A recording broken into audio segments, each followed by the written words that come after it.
The east corridor of Harrowgate Palace has a sound of its own after midnight, and I had learned to read it the way a physician reads a pulse. Stone underfoot, old timber overhead, the small clicks of a great house cooling in the dark. That is the healthy body of the palace, and I knew every note of it. So when a single wrong note reached me at 11 minutes past 1, I did not tell myself I had imagined it. I told myself to move. My name is Corran Vale, and for 19 years I have stood the night posts of the royal house of Harrowgate. Men who see the ceremonial guard by daylight, the red wool, the tall black bearskin, the white gloves at the palace gates, think that is the whole of us. They do not think of the hours we keep after the tourists go home and the flags come down, when the corridors empty and the great chandeliers are dimmed to embers, and the only thing left standing between a sleeping child and the dark is a man who has trained himself not to blink. That is the true work. That is the post no camera ever finds. That night I had the east wing, the family wing, where the children of the house were lodged.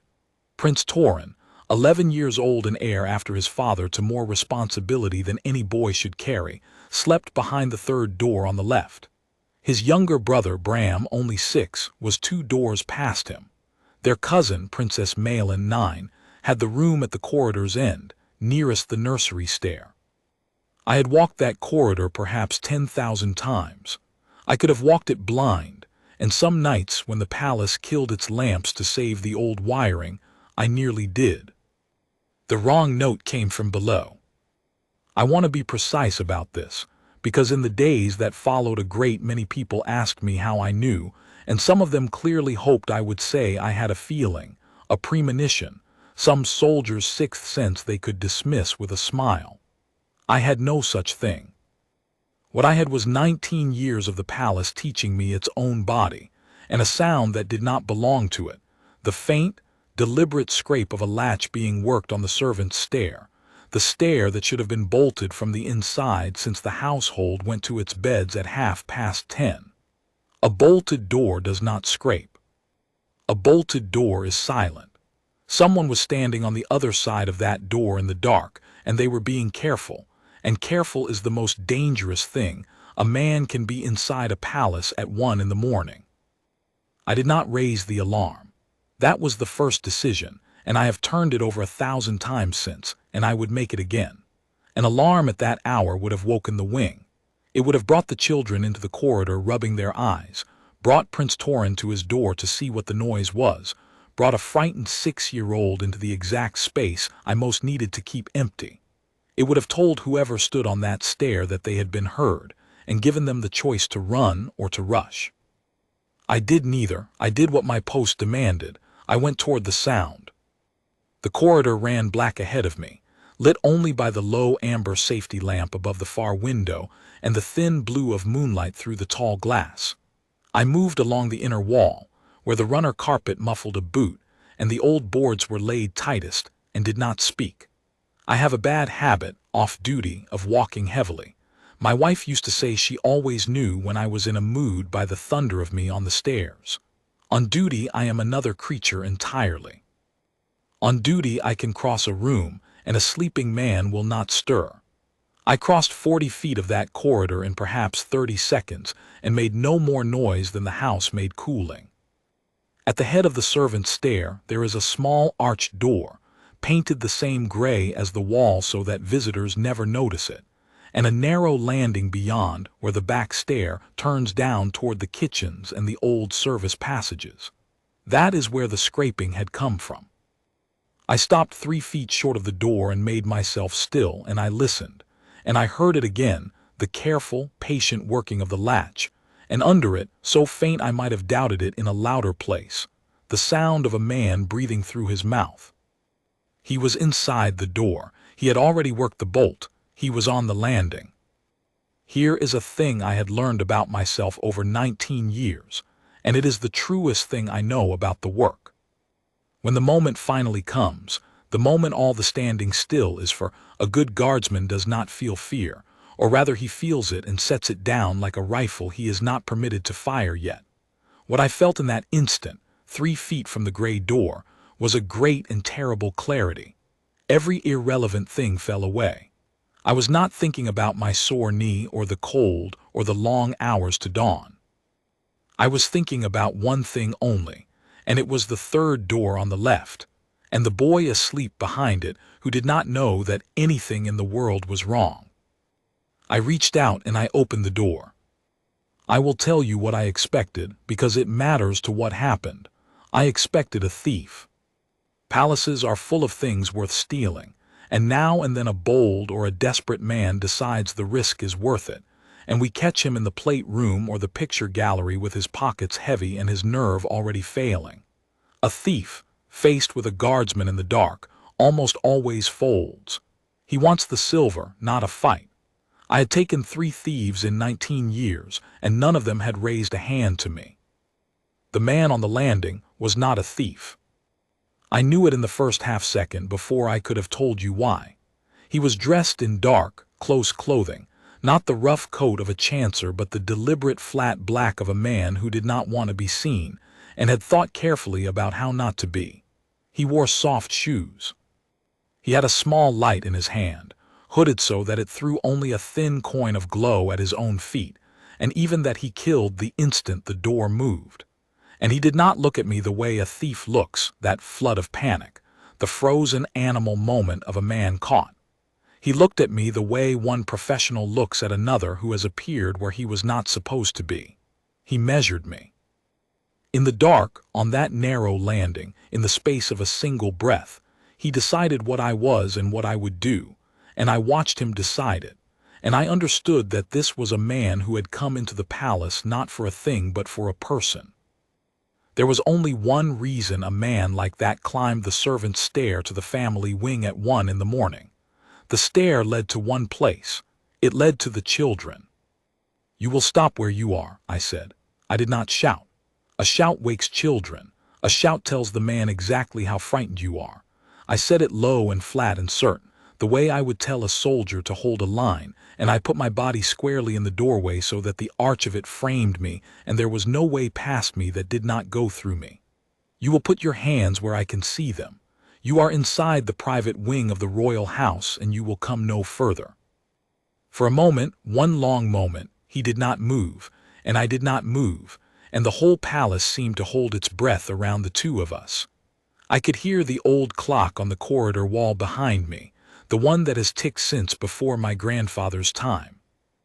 I could hear my own heart, slow and heavy, the way it goes when the fear is set down. And I could hear, very faintly, from the third door on the left, the small even breathing of a sleeping boy, and I swear to you that in that moment the whole of my life narrowed to the distance between that breathing and this man, and my only purpose on the earth was to keep the one from ever reaching the other. He came at the door. He was fast, faster than a thief, faster than most soldiers I have trained. A low driving rush meant to knock me back off the threshold and put me on the ground and himself into the corridor in a single motion. If he had reached the corridor, he would have had a choice of doors and 30 feet of darkness and a head start, and I would have been on my back. He very nearly did it. His shoulder took me in the chest and the breath went out of me, and I felt my heels slide on the boards, and for a sick half-instant the doorway was no longer mine. But 19 years is 19 years. My body knew what to do before my mind had caught up with the blow. I did not try to strike him. A strike in that narrow space would have cost me my balance, and balance was the only thing keeping the corridor closed. Instead, I took his weight. I let the rush come into me and I turned with it, the way you turn a falling man rather than fight him, and I drove him sideways into the door frame, the heavy old oak that has stood 400 years and will stand 400 more. He hit it hard. I heard the air go out of him. His hooded light spun away across the landing and its thin coin of glow rolled once and went out and left us in the dark, 2 men locked together in a doorway. And I got my arm across him and my weight settled, and I pinned him where he stood. He fought. I will give him that. He fought like a man who had a great deal to lose, twisting and driving and trying to get a hand free, and once he got a knee up and caught me, and the pain of it turned the corridor white for an instant. But he could not move me. That is the whole secret of the work. the thing all the standing still is for. When the moment comes, you must be the thing that does not move, and I had spent 19 years learning how to be exactly that. I held him against the 400-year-old oak, and I did not let the corridor open. And behind me, 2 doors down and 1 door down and the 3rd door on the left, 3 children slept on in the dark and did not wake.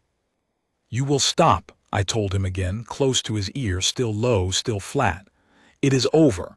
You are not going any further than this door. Not tonight, not ever." And something in the way I said it, or perhaps only the plain arithmetic of a man he could not move, reached him at last, because the fight went out of his body all at once, the way it does when a man finally understands the shape of the thing he is caught in. He sagged against the oak. His breath came ragged. And in the dark I heard him say the first words he had spoken, low and bitter, and I thought, almost afraid, not of me, but of something behind him, something I did not yet understand. "You don't know what you've done," he said. I did not answer him. I have found that when a man says a thing like that in the dark, the wisest reply is silence, because a frightened man will fill silence with the truth if you let him. But he said no more. And I stood there in the arched doorway with a stranger pinned against the oak and 3 sleeping children behind me, and I reached with my free hand for the small brass whistle at my collar. Not the alarm, not yet, but the low 3-note call that would bring the night watch to me without waking the wing, and I blew it once, soft and short, into the dark. Down in the body of the palace I heard the answer come. A door, a boot, then more. The house was waking in the quiet, careful way I had trained it to wake, and help was coming up through the dark toward the east wing. But I did not take my weight off the man against the oak, and I did not look away from him, and I did not let go. The corridor stayed closed. The 3rd door on the left stayed shut. And the boy behind it slept on, and never knew, that night or for a long time after, how close the dark had come to his door. That is where the story begins. But it is not, I have learned, where it started. It started long before that night, in rooms I was never allowed to enter, among people who smiled at those children by day and paid a man in flat black clothing to climb the servants' stair by night. To understand how the intruder came to be on my landing, you must understand the house he came into, and the quarrel at the heart of it, and the woman who, though I could not yet prove it, and would risk everything to prove it, had wanted that gray door opened.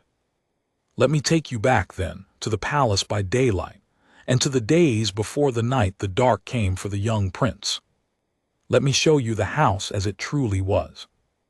The royal house of Harrowgate had not been a happy house for some years, and every man on the guard knew it, though not one of us would have said so aloud. Ours is not a work of opinions. We stand our posts and we keep our counsel, and we let the family carry on its business behind doors we are sworn to hold shut. But a guardsman sees a great deal, precisely because he is expected to see nothing, and I had seen the slow souring of that house from the inside, one small poisoned courtesy at a time. The root of it was a marriage, and a death, and a second marriage that half the palace had never forgiven. King Alaric had loved his first wife. Queen Isolde had been dead 11 years by the night I took the intruder on the stair, and there was not a servant in the household above the age of 30 who could speak her name without their voice going gentle. She had been the mother of the crown Prince Rowan, and she had been, by every account I ever heard, the warm heart of a cold institution, the queen who learned the name of every undergardener's child, who had the guardhouse re-roofed the winter 3 of us took a fever standing our posts in the rain, who once, when I was a young man newly sworn and stiff with terror at my first state banquet, paused in a doorway full of dukes to tell me my boots were the finest in the room and to carry on. 11 years dead, and I would still have walked into a fire for the memory of her. So would most of the men. The king had grieved her for 4 years, and then he had married again, and the woman he married was Morwenna.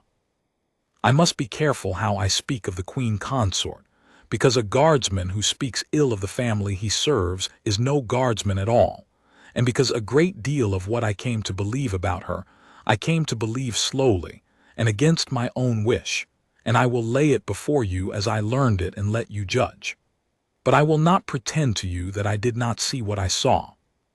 Queen Consort Morwenna was a woman who understood power the way a locksmith understands locks, not as a thing to be enjoyed, but as a mechanism to be worked.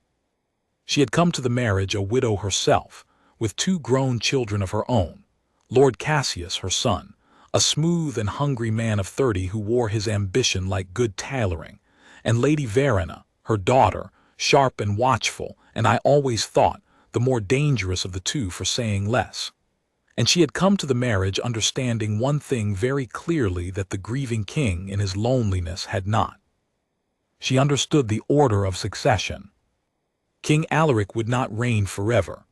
After him came Crown Prince Rowan, Isolde's son, grown now and married to the Princess Ilara, a gentle, resolute woman I had come to respect more than almost anyone in the house.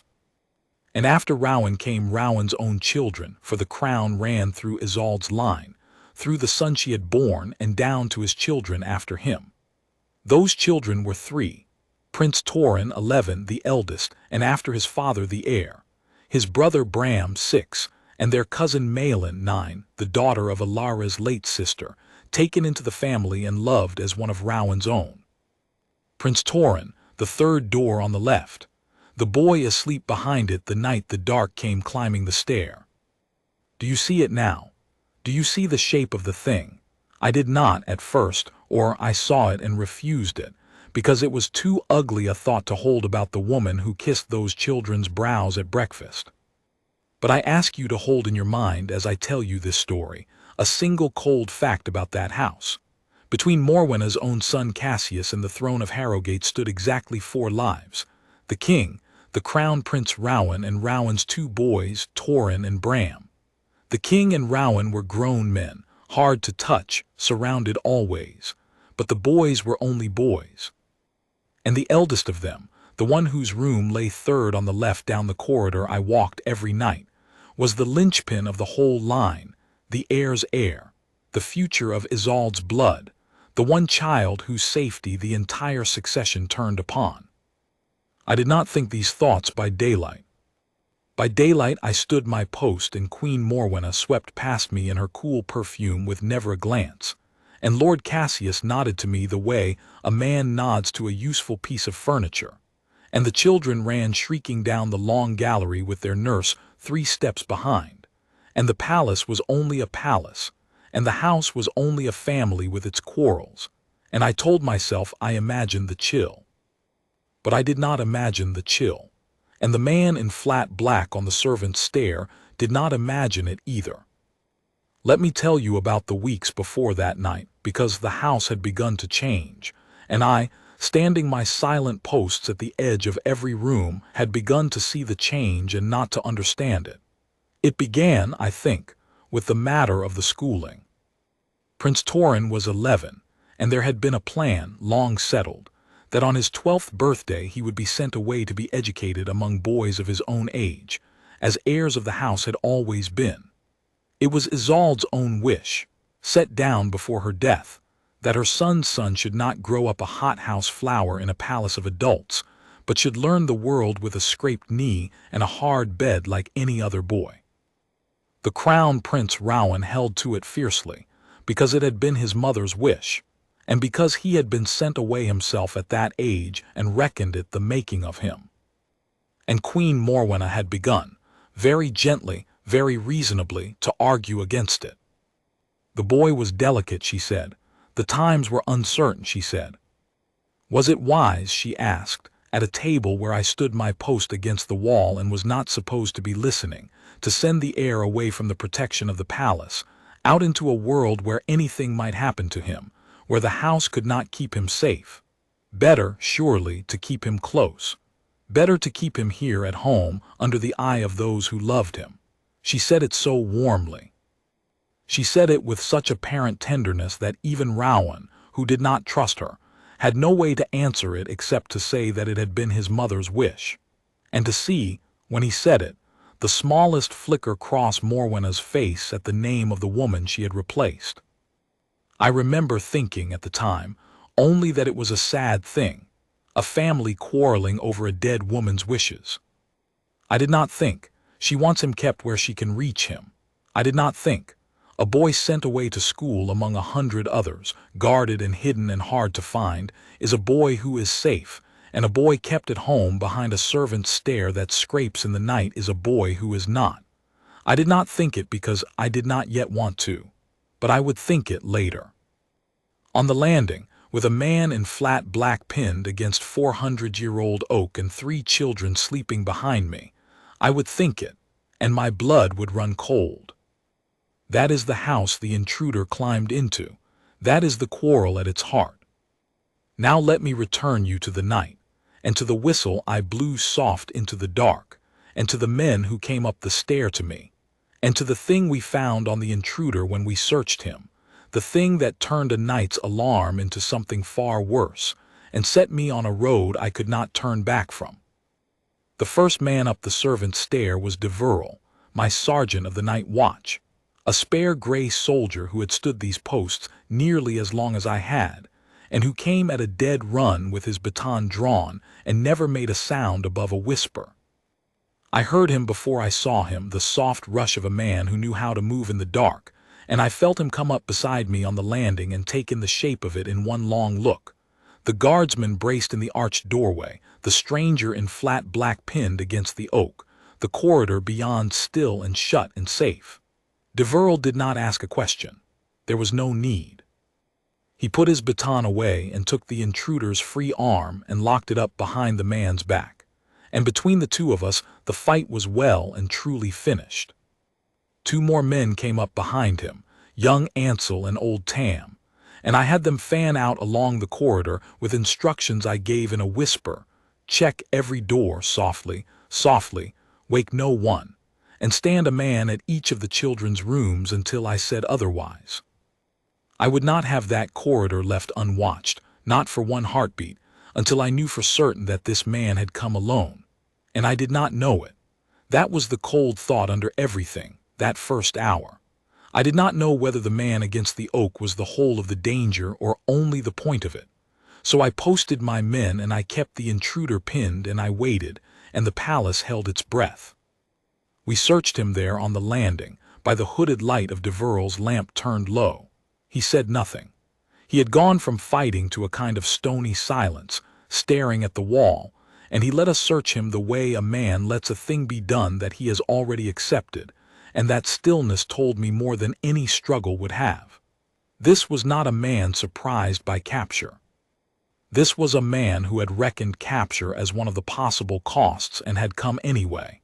Whoever had sent him, they had sent him knowing the risk. That meant the thing he had come to do was worth the risk. That meant it was very grave indeed. He carried no name. No paper, no purse, no ring, nothing that a man carries who expects to go home. His clothes had no maker's mark. His shoes were new and cheap and would tell us nothing.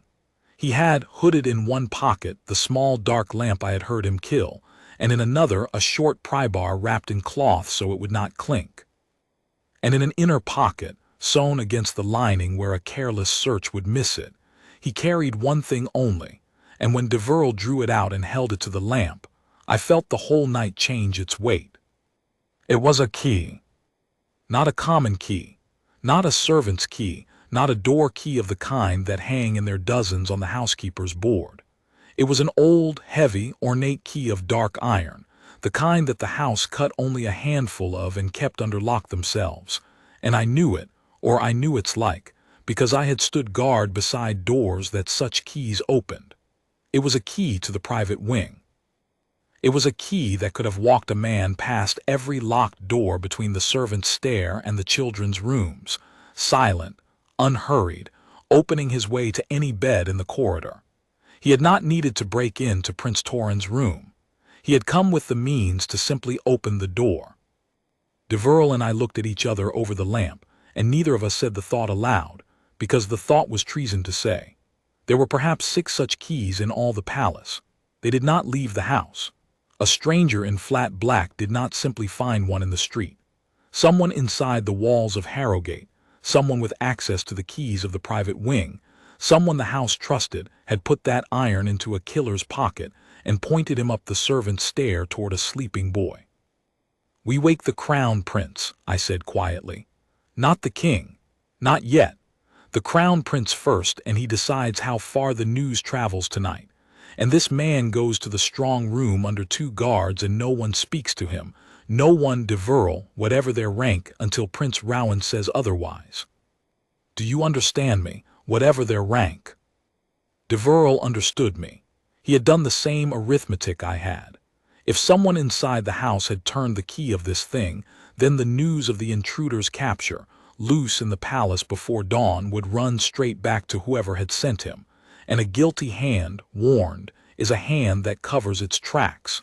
The intruder was the one thread we had. I would not have it cut before I could follow it. They took the man down to the strong room, and I stood a while longer at the head of the servant's stair with the iron key cold in my glove, and then I went to wake the crown prince. Rowan came awake the way a soldier comes awake, all at once and entirely, sitting up in the dark of his chamber the instant I touched the door, his hand already moving toward the drawer where I happen to know he keeps a thing no ceremonial prince is supposed to keep. When he saw it was me and saw my face, he did not ask what was wrong. He asked one word. "Torin." "Safe," I told him. "Asleep, unharmed. He never woke, sir, nor Bram nor the Princess Malin. All 3 are safe and guarded, and I would stake my life they were never touched. But you must come. There is a thing you must see, and a decision only you can make, and it cannot wait for morning." He was out of the bed and into a coat before I finished, and he woke the Princess Alara with a hand on her shoulder and 3 low words, and I saw her face go white and then, almost at once, go still and hard and brave, and I thought again what I had thought before, that Rowan had chosen well. They did not run to the children's rooms. They wanted to. I saw the want in both of them, the animal pull of a parent toward a threatened child.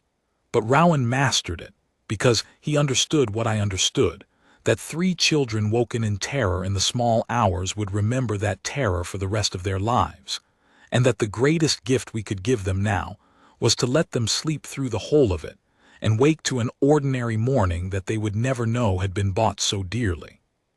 So instead the crown prince and Princess Alara came with me, quiet as thieves in their own house, to the small anteroom off the gallery, and there under a single lamp I laid before them the flat black clothes, and the hooded lamp, and the cloth-wrapped pry-bar, and last of all the heavy iron key. And I watched the crown prince Rowan look at that key and understand, in the space of one breath, everything that it meant, that this had come from inside, that someone in his own house had wanted his son's door opened in the night, that the danger he had spent 11 years pushing to the edges of his mind had walked up the servant's stair on soft shoes and very nearly reached his boy. He did not shout. I have served hard men and soft men, and I have learned that it is the hard ones who go quiet, and Rowan went very quiet indeed. He picked up the key. He turned it in the lamplight, and when he spoke, his voice was low and even and terrible, and it is the voice I still hear when I think of that night. "There are 6 of these," he said. I could name every hand that holds one. He set the key down. "Vale, look at me. You took him at the door. You held him. My son slept through it. Whatever I can give a man, it is yours, and I will not forget this night as long as I live." Then the evenness cracked just once, just for a heartbeat, and I saw underneath it the father and not the prince. "How close," he said. "How close did he come?" I could have softened it. I did not. He would not have thanked me for a comfortable lie. 60 feet, sir," I said, "and a door he had the key to." "As close as that." The Princess Alara made a small sound and pressed her hand to her mouth, and the crown prince closed his eyes for the length of one breath, and when he opened them, the prince was back in charge of the father, and the man I would follow into anything had made up his mind. "Then we tell no one," he said. "Not tonight. Not my father. I will tell the king myself in the morning in my own way once I know more. The shock of this could stop his heart, and I'll not risk him on rumor, not the household, not the queen consort." He held my eye when he said the last, and I understood that he had done the same arithmetic I had and reached the same place and hated it as much as I did. As far as the palace is to know, tonight there was a fault on the servants' stair and a locksmith was sent for. Nothing more. Whoever put this key in that man's hand believes, right now, that their creature is somewhere in my son's wing doing its work. Let them go on believing it. Let them wait for word that will never come. And while they wait, he picked up the iron key again and closed his fist around it. You and I, Vale, are going to find out which of the 6 hands this belonged to. That was the beginning of the second thing. The night had been the first, the door, the rush, the pin against the oak, the boy who slept on. But the door had only opened onto something larger and colder. A hunt through the daylight rooms of a palace where the man we were hunting smiled at breakfast, and the key we followed led always, always, toward a single locked room and a single cool perfume. And I, a guardsman whose whole training was to stand still and see nothing, was about to be asked to move through that palace with my eyes wide open, and to see everything, and to say nothing at all, until the moment came to say it to the one person in the house who could make it matter. Morning came to Harrowgate as it always did, indifferent and bright, and I have never in my life found it harder to stand a post than I did through the hours after that dawn. For the palace did not know. The palace woke and washed and breakfasted and went about its ordinary business, and the children came shrieking down the long gallery with their nurse 3 steps behind, exactly as they always did, and Prince Torin thundered past me at the gallery door with his hair on end, and his shirt untucked, and never a notion in his bright loud head that the night before a man with a key had come within 60 feet of his bed. He stopped that morning the way he sometimes did to show me a thing, a beetle he had caught in the garden, held cupped in both hands, its legs working against his palms, and he held it up to me and said, "Vale, look, isn't it splendid? It's got a horn like a bull." And I looked at the beetle and told him gravely that it was the finest beetle I had seen in 19 years of service, and he grinned and ran on. And I stood there at my post with the whole night pressing on my chest like a stone, and thought that I would have died on that landing 100 times over to keep that grin on that boy's face. That is the work. That is the whole of it, not the red tunic and the crowds and the tall bearskin at the gates. The work is standing still with the weight of everything you know pressing down on you, and letting the child run on into a morning you have made safe, and asking nothing for it, and saying nothing at all. The queen consort took her breakfast late, as was her habit, and I stood my post at the corridor and watched her pass. I had been dreading it, that first sight of her after the night, dreading what I would see or fail to see in her face, dreading most of all that I would give myself away. I need not have worried on the last count. 19 years of standing still had made a mask of me. I could have watched my own house burn from behind that face and not moved a muscle. But I watched her, and I will tell you what I saw, because it was the first stone in the wall I was building, and it was worse than anything I had feared. She was waiting. That was the thing. Queen Morwenna swept past me in her cool perfume with a book in her hand and her face composed as marble, and to any other eye she was exactly as she was every morning. But I had stood at the edge of that woman's rooms for 4 years, and I knew the small tells of her the way I knew the sounds of the palace at night, and I saw that she was waiting for something. She glanced once at a footman crossing the gallery with a folded paper on a tray, glanced and looked away when she saw it was not for her. She paused at the tall window that looks down over the east court and the servants' entrance, and she looked down into that court for a moment longer than a woman looks who is only enjoying the view. She was waiting for word that would never come. The crown prince had told me to let the guilty hand wait, and I stood there and watched the hand wait, and I knew, with a certainty that had nothing of evidence in it and everything of 19 years, that I was looking at the person who had wanted the gray door opened. Knowing a thing and proving it are 2 different countries, and the road between them ran, that week, through the matter of the 6 keys. The crown prince and I worked in the quiet way he had ordered, no inquiry, no summons, no ripple that could reach the queen consort's rooms. He went at it from above, through the household books and the king's own chamberlain, an old and loyal man named Estrold who had kept the palace's keys since before Isolde's death and who wept, actually wept, when Rowan told him in confidence what had nearly happened. And I went at it from below, from among the servants and the guard, where a man in my position hears everything precisely, because no one thinks a guardsman is listening. 6 keys to the private wing. Estrold could account for them the way a man accounts for his own fingers. The king held one always on his own person. The crown prince held the second. The old chamberlain himself held the third, and it had not left the locked cabinet in his own rooms, and he could swear to it. The fourth belonged to the Princess Adela, the king's sister, a shrewd and upright woman who kept apartments in the west wing and who was, I would have staked my life, as loyal to Isolde's memory and Isolde's grandchildren as I was myself. The fifth had been the late Queen Isolde's own, and after her death it had been sealed away with her personal effects in the muniment room, untouched for 11 years, or so everyone believed. And the sixth belonged to the queen consort Morwenna. You will think the arithmetic simple then, and so did I, for about half a day. The sixth key was Morwenna's. The intruder had carried a key, therefore the key was Morwenna's and the case was closed. But it was not so simple, and the crown prince, who was a fairer man than his position required him to be, would not let it be so simple. For when Estrold, at Rowan's quiet request, went to the queen consort's chamberlain on a pretext and asked to verify the whereabouts of her key, the key was produced. It was there. It hung on her board where it always hung, and it was the true key, and it fit the locks, and it had not gone anywhere. The key the intruder carried was a 7th.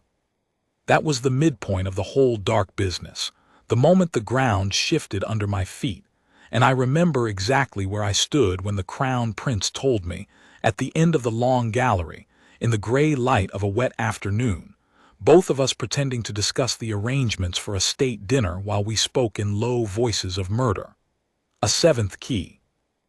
Not one of the 6 accounted for keys stolen and returned, but a copy cut in secret from one of the 6, by someone who had held one of those keys long enough to take an impression of it, and had then had it cut, and had kept the true key innocently on its board so that any check would find it exactly where it should be. That was cleverer than I had given the enemy credit for, and it frightened me more than the intruder had. For it meant this had been planned a long time. It meant that weeks or months before the man in flat black climbed my stair, someone in this palace had held a key to the children's wing in their hand and thought, coldly and carefully, I will make another of these, and no one will know. And it meant that the 7th key could have been cut from any of the 6, from the king's, from Rowan's, from Estrold's, from the Princess Adela's, from the sealed key of the dead queen, or from Morwenna's. The copy told us the thing had been planned. It did not tell us whose hand had planned it. We were further from the truth, in a way, than we had been at the door, because now the truth wore a mask as good as my own. I will be honest about the days that followed, because they were the hardest of the whole affair, harder than the fight on the landing.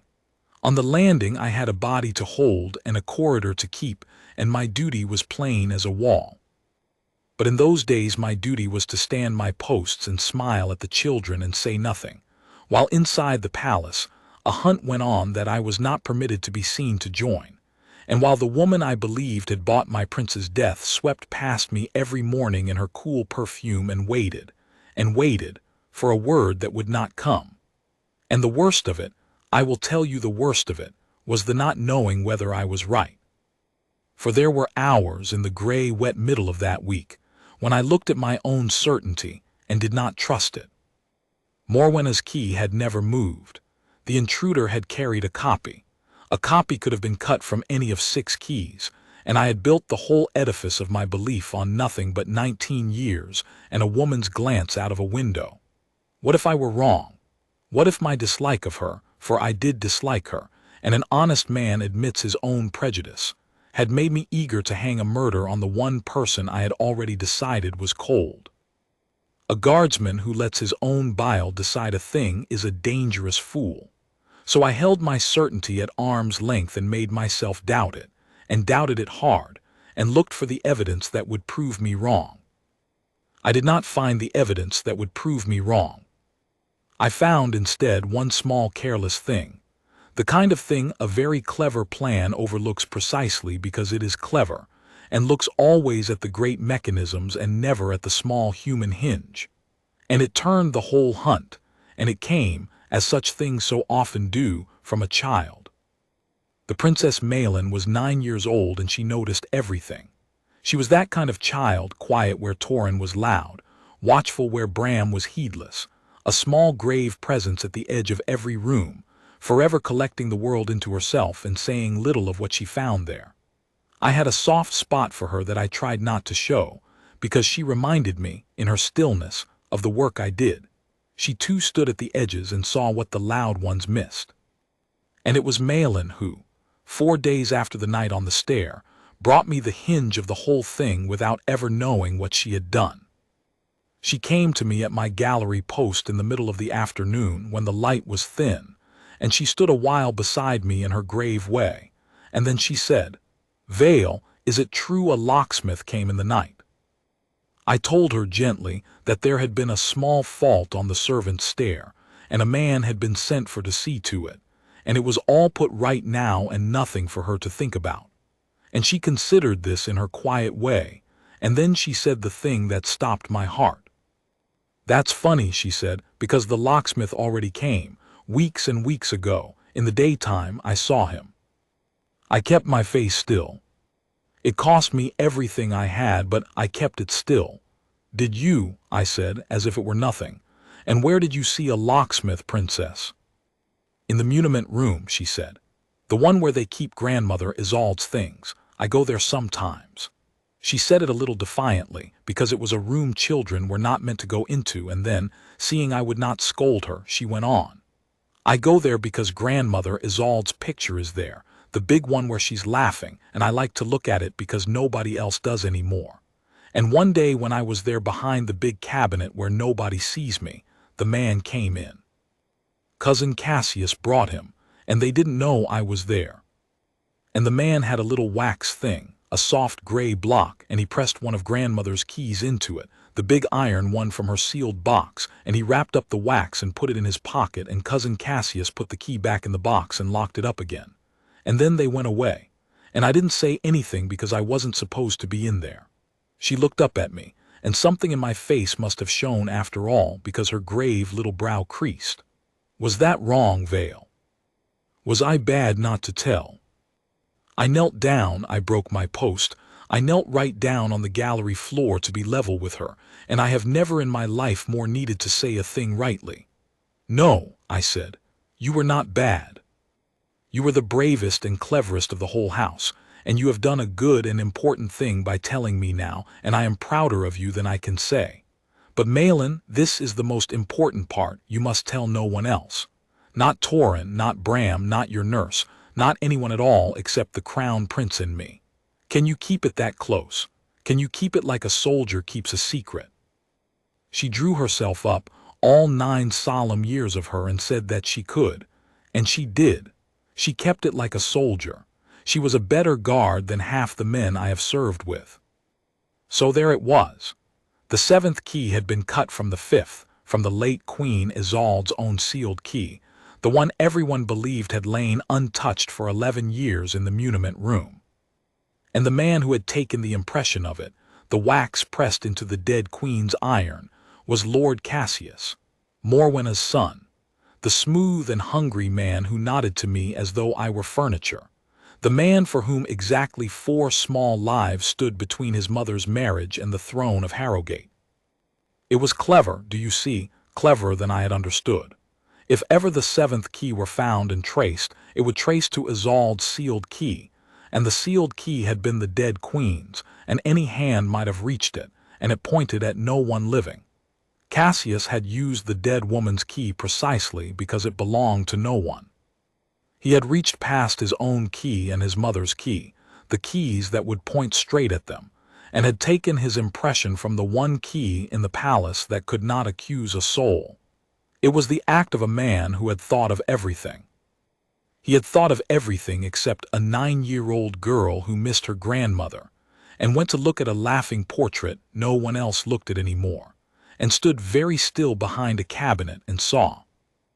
I took it to the Crown Prince that same evening, and I will not soon forget his face as he listened. He had wanted, I think, in some corner of his heart, for it not to be true, for the enemy to be some outside faction, some old grievance, anything but a hand at his own table. But Rowan was not a man to flinch from a true thing because it was hard, and when I had finished he sat a long moment in silence, and then he said, very low, "Cassius took the impression. But Cassius does nothing his mother has not weighed and approved. He is her instrument, Vale, not her rival. He has no cunning of his own, only her orders and his own greed. The wax was in his hand, the plan was in hers." He looked at me. "But I cannot prove that. I can prove the wax, I can prove the key. I cannot yet prove the hand behind the hand.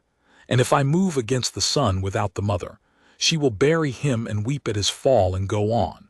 And my boys will not be one whit safer than they were the night that man climbed your stair." And that was the false dawn and the trap of it, and the thing that nearly undid us. For we had the son. We could have taken Cassius that night, the wax, the copied key, the child's witness, enough and more to end him. And every instinct in me roared to do it, to take the man who had cut a key to my prince's door and be done.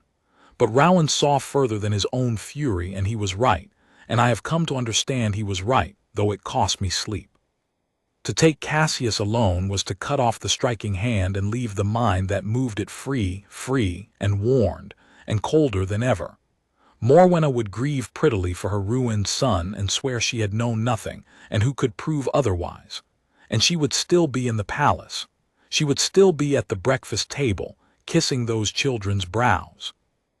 And the boys would grow, and the king would age, and some other night, some other year, another man in flat black would come up another stair with another key, and I might not hear the latch scrape the second time.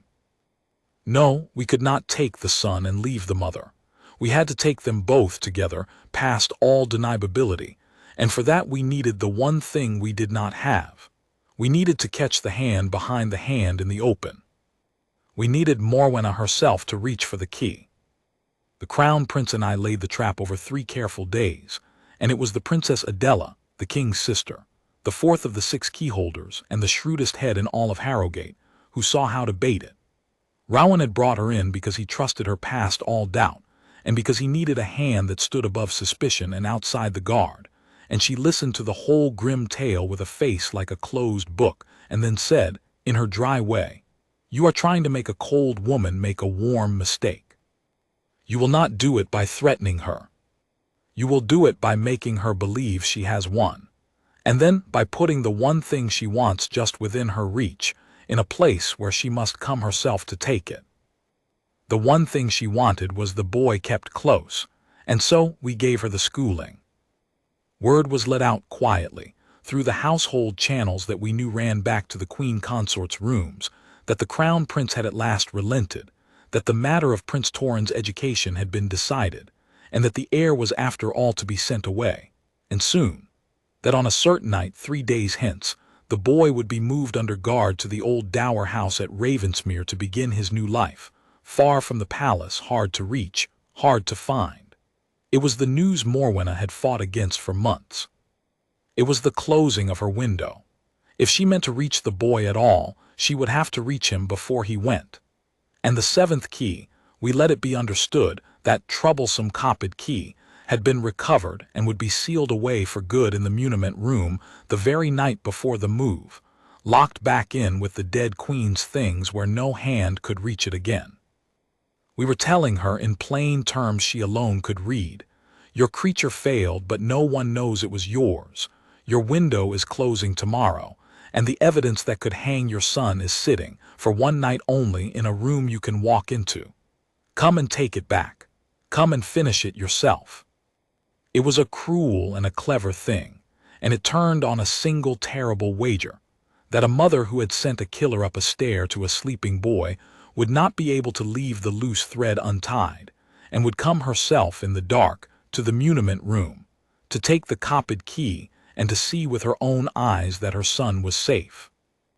And we set our watch, and we waited, and I stood the longest watch of my 19 years in the dark of the room where Isolde's laughing portrait hung, behind the very cabinet where a 9-year-old girl had once stood very still and seen everything. She came at 10 minutes past 2.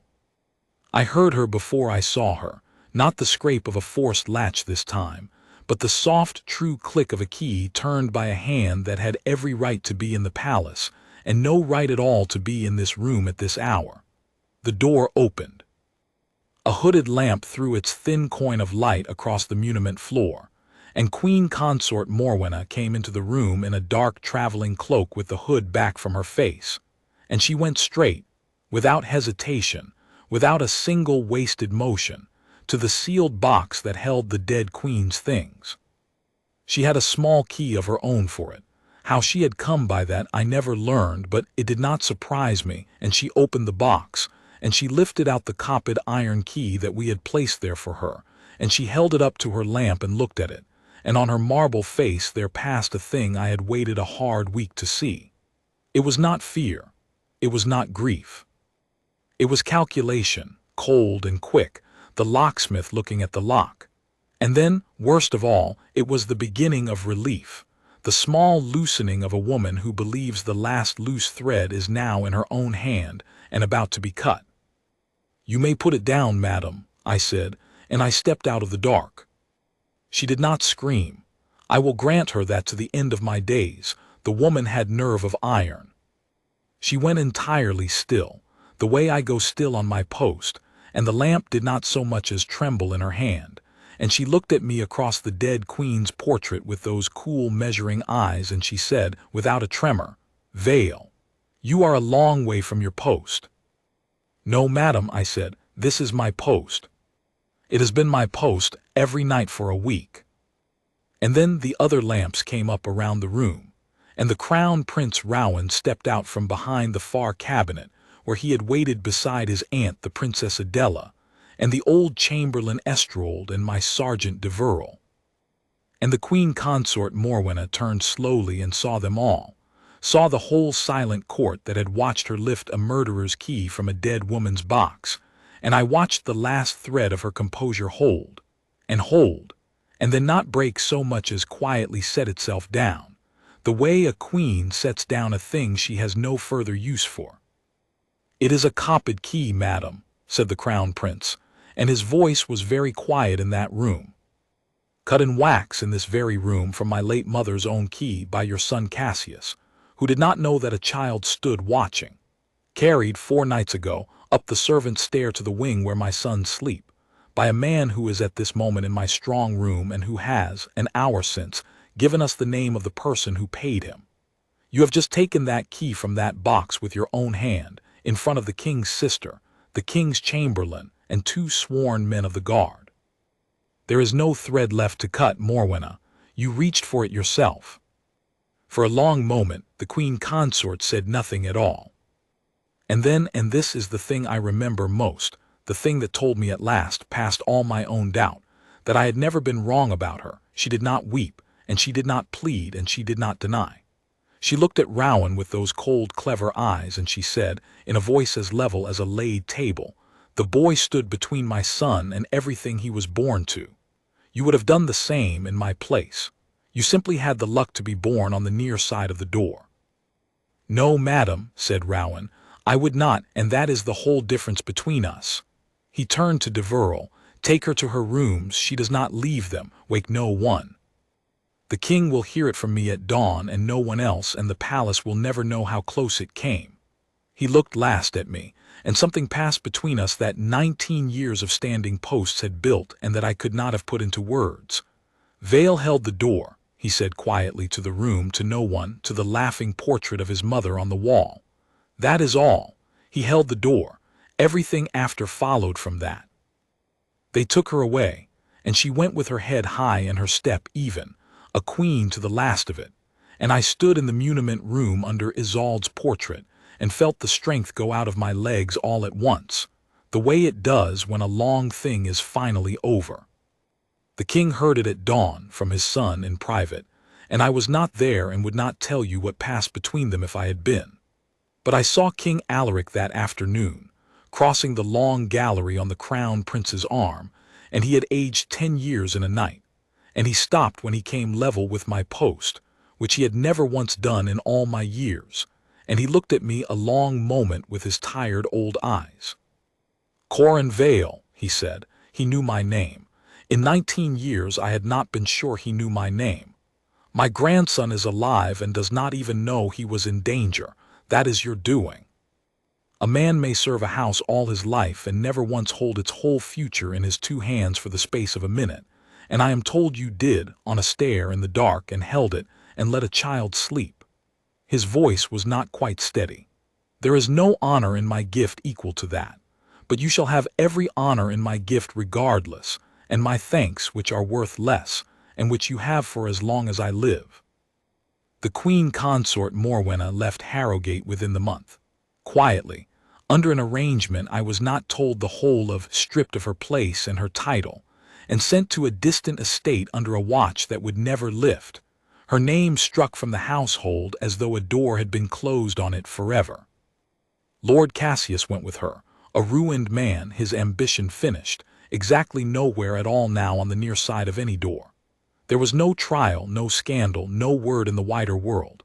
A house like Harrowgate does not air such things, and the king judged, and the king's word was the end of it. Some might call that no justice.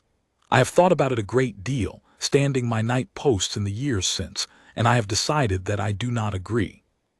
She reached for the key, and the key was taken from her hand, and she will spend the rest of her days at the edge of a far gray estate, watching a window, waiting for a word that will never come.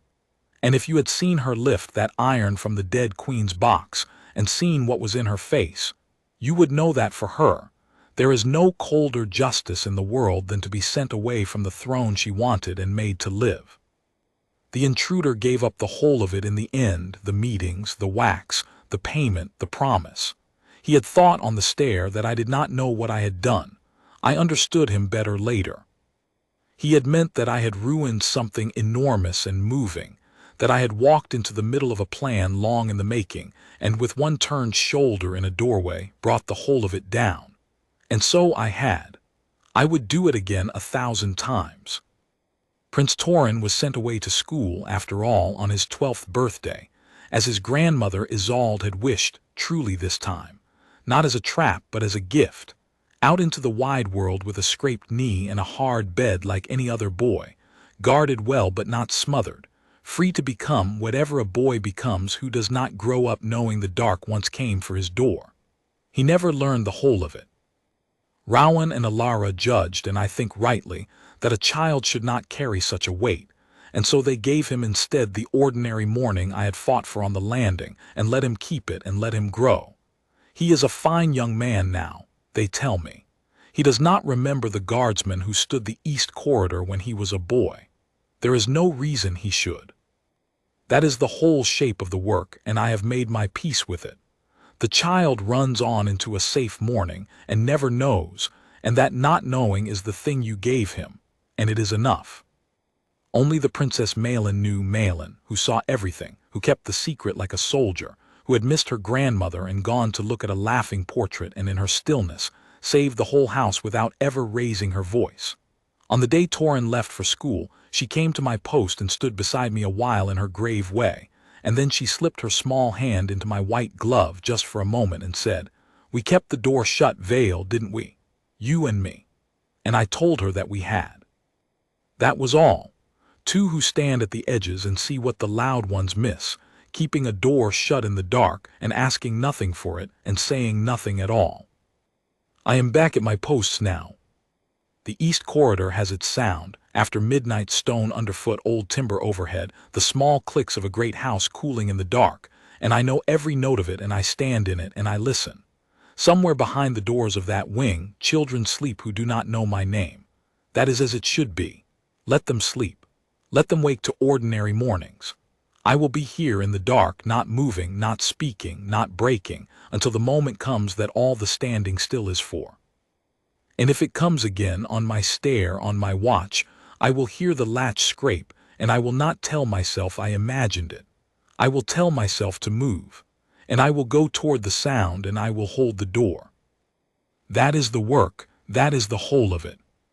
And I would not trade it for any honor the king has in his gift.